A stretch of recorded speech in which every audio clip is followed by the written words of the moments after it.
अस्सलाम वालेकुम दोस्तों, ये कहानी किसी आम इंसान की नहीं, ये उस बादशाह की है जो तख्त पर बैठकर भी लोगों का दरवाजा खटखटाता था।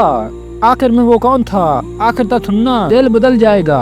मदीने की गलियों पर सुकून थे, मुसलमानों का खलीफा तख्त पर था, मगर एक शख्स ऐसा भी था जो तख्त से ज्यादा लोगों के दरवाजे जानता था। हज़रत अबू बकर सदीक खलीफा बन चुके थे।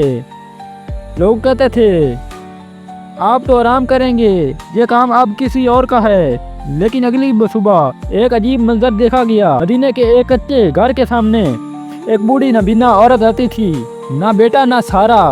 हर सुबह कोई आता, घर साफ करता, बकरी का दूध दोता, खाना बनाकर रख देता और चुपचाप चला जाता। किसी को नहीं मालूम था वो कौन है। जब हजरत अबू बकर सदीक खलीफा बने, लोगों ने कहा अब वो आदमी नहीं आएगा, मगर वो फिर भी आया, खामोशी से, वही काम, वही खिदमत। एक दिन हजरत उमर ने ताकुब किया, दरवाजा खोला और उमर की आंखें झुक गईं। वो मदद करने वाला मदीने का बादशाह था, खलीफा वक्त हजरत उमर फारूक।